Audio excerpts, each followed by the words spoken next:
transverse carpal ligament forming there. Do you see this echogenic band which is going superficially?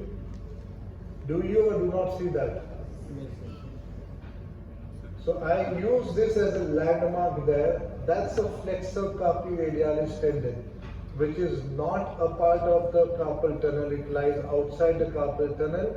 And you see this band which forms the floor of the flexor carpi radialis longus, and it goes over the median nerve, and this is the content of the carpal tunnel. You have lovely.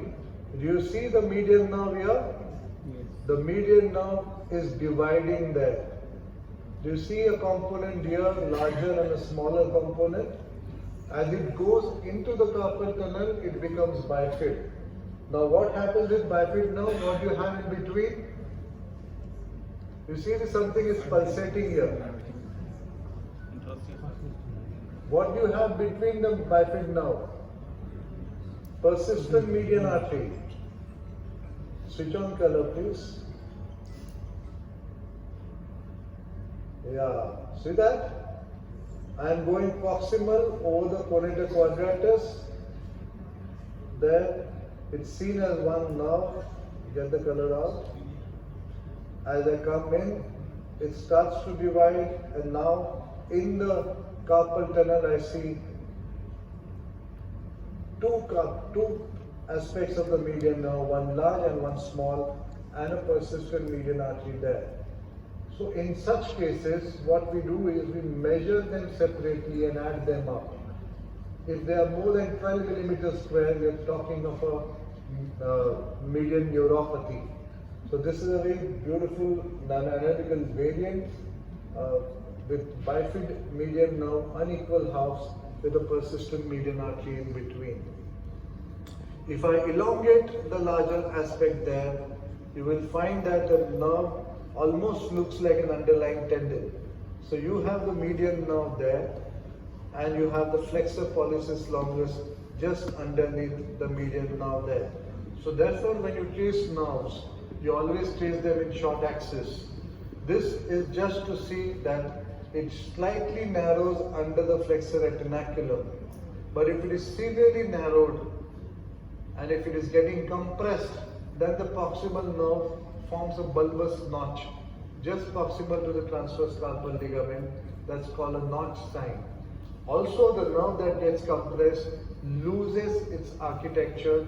It can become hypoechoic, and the architectural distortion takes place. You can identify these tiny round fascicles, that differentiation gets lost. So you trace the proximal carpal tunnel. Can I just have a smaller box? I would need the bony landmarks there, the scaphoid there, and the pisiform there. That's the bony landmark for the proximal carpal tunnel. You see the ulnar artery in the medial aspect there. The ulnar artery and the ulnar nerve form what is called the Guyon's canal. This area under the pisiform, just lateral to the pisiform, is called the Guyon's canal, where you will have the ulnar artery and the ulnar nerve, and the transverse carpal ligament forms the base of the Guyon's canal. So the flexor carpi radialis longus and the ulnar nerve and ulnar artery lie outside the carpal tunnel. They are not a form of component of carpal tunnel. What forms the carpal tunnel are the superficial tendons, the flexor digitorum superficialis, and the deep tendons, the flexor digitorum profundus.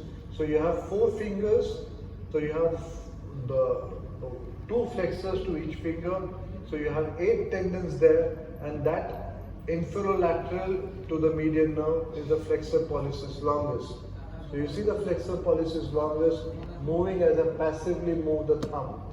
So you have 9 tendons and a nerve enclosed within this fibro-osseous tunnel, which is covered by the flexor retinaculum, which is seen there, and the Guyon's canal. The Guyon's canal is formed by the ulnar artery and the ulnar nerve. I am tracing it more proximally. You see this ulnar nerve is a honeycomb structure. As I come towards the pisiform, you will find that the ulnar artery and nerve lie under the shadow of the pisiform there, and if you trace it further, you will divide and cross the pisiform to go more distally. So that's the proximal portion, and if I trace it further down, I come to the, no, I need more penetration.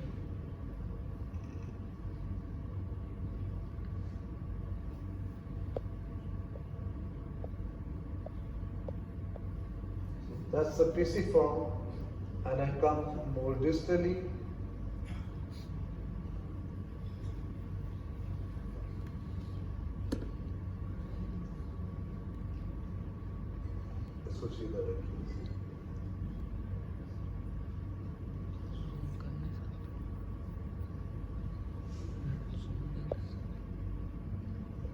I come to the hook of the hamate. So this is a site for the distal tunnel. Between the trapezium there and the hook of the hamate, you will have the distal carpal tunnel.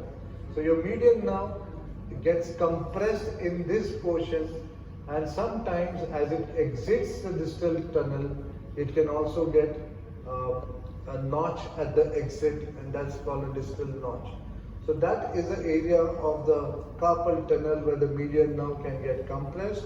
If you look at the median nerve in sagittal sections, transverse longinal sections, it is almost identical to the underlying flexor pollicis longus, and therefore what we do is we always trace nerves in transverse. Remember that the idea of identifying a median nerve here is to identify median neuropathy. So apart from architectural changes, it also flattens out. So you also have a flattening ratio, which is more than 3, then it becomes significant. You have an compression, so you measure the area there. If the area is more than 12 millimeters square, it is a carpal tunnel. And you also have a ratio where you measure the area that you measure over the prolata quadratus, and if you find that the median nerve in the carpal tunnel is 2 millimeters more than what you found at the prolata quadratus level, then again it denotes it's an ancillary evidence that there is a carpal tunnel, there is a median neuropathy.